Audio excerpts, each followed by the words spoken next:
दोस्तों, आज बात करेंगे एक पोटेंशियली फेटल कंडीशन के बारे में।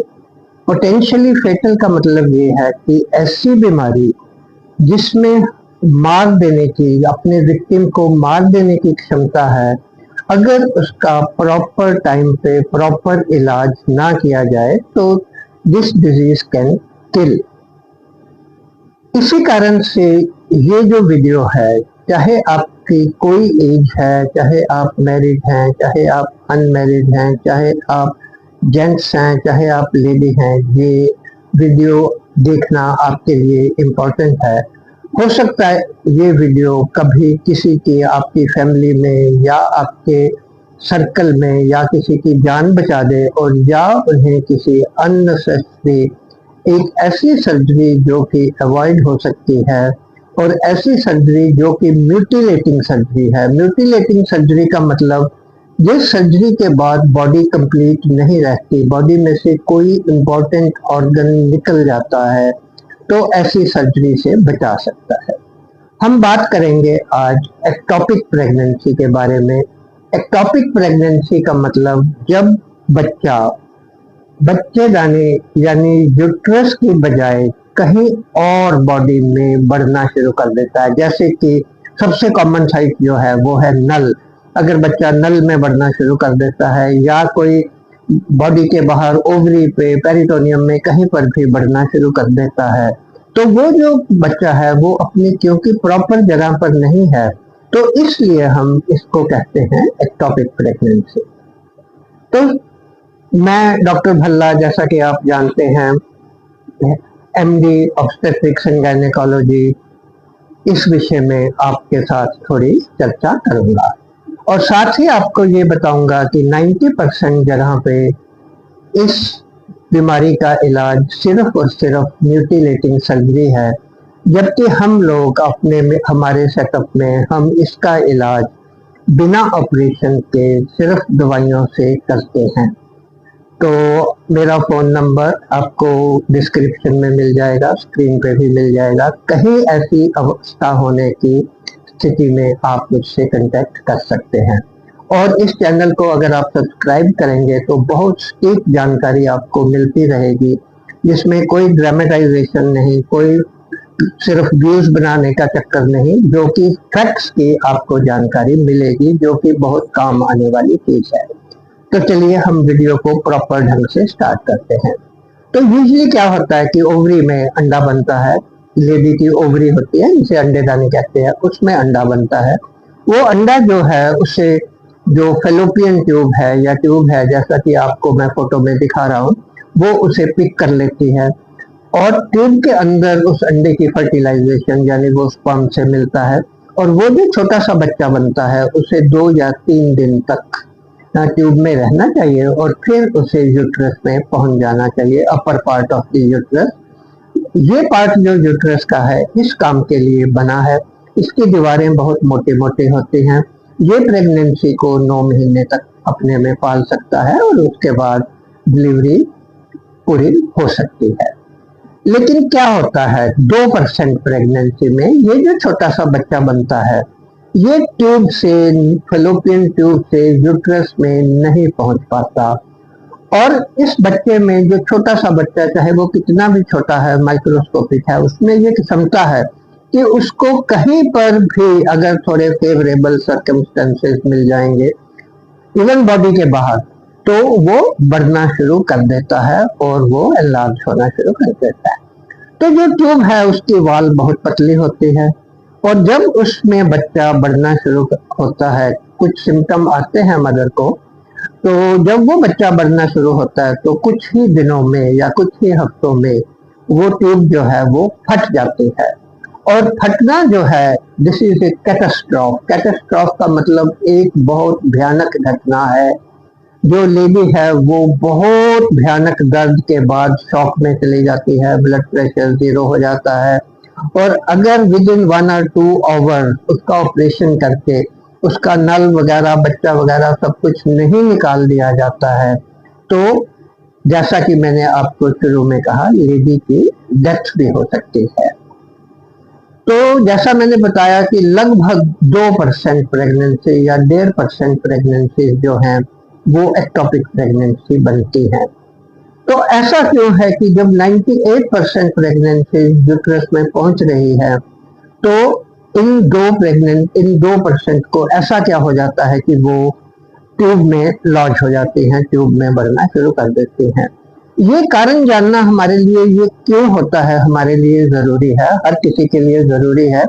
इसलिए जरूरी है कि अगर इन कारणों में से कोई कारण हम में या हमारे किसी फैमिली मेंबर में है तो हम, अगर जब वो प्रेग्नेंट होती है तो वी शुड बी विजिलेंट। हमें इस बात का ख्याल दिमाग में रहना चाहिए कि हमारी प्रेगनेंसी जो है वो एक्टोपिक प्रेगनेंसी हो सकती है, और इस चीज का जितनी जल्दी डायग्नोसिस हो जाएगा उतना ही अच्छा ट्रीटमेंट इसका किया जा सकता है।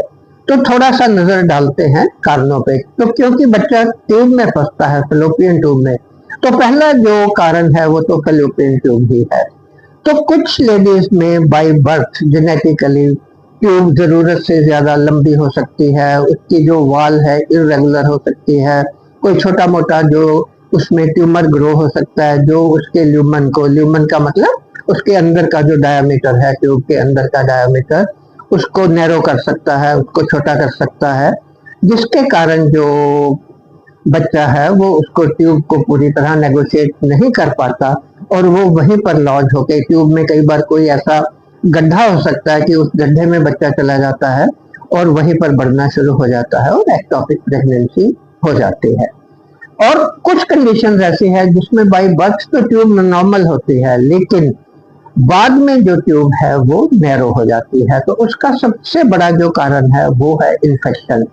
जो एसटीडीज हैं, एसटीडीज का मतलब सेक्सुअली ट्रांसमिटेड डिजीजेज, जैसे गनोरिया है, जैसे और इस टाइप की बीमारियां हैं, वो जब ट्यूब उनके कारण इन्फ्लेम हो जाती है, इन्फ्लेम मतलब ट्यूब में सूजन आ जाती है, तो जब फाइनली वो सूजन ठीक होती है तो ट्यूब सिकुड़ जाती है और वो नैरो हो जाती है या वो बंद हो जाती है, और ये एक्टोपिक प्रेगनेंसी का एक बहुत बड़ा कारण बन जाता है।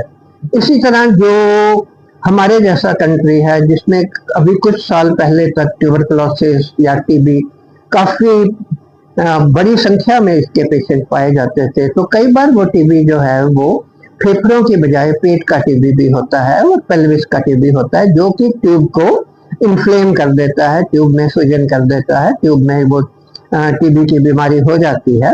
और जो टीबी है ये भी ट्यूब को काफी डैमेज करता है, उसको पूरी तरह बंद भी कर सकता है और उसको नैरो भी कर सकता है। और अभी कुछ साल पहले तक ये टीबी जो था एक्टोपिक प्रेगनेंसी का एक बहुत बड़ा कारण था।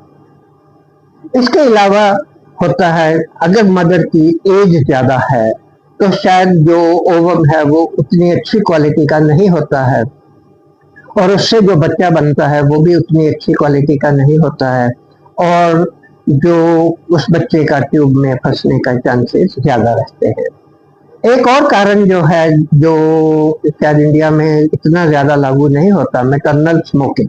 अगर मदर स्मोक करती रही है तो जो स्मोकिंग है, स्मोकिंग इसके जो टॉक्सिन्स हैं वो ट्यूब के अंदर की जो लाइनिंग है जिसमें सिलिया, वो सिलिया ऐसे बीट करते हैं और बीट करके वो जो बच्चा है उसको आगे धकेलते हैं, तो ये उसको डैमेज कर देती है जो क्रॉनिक स्मोकिंग है।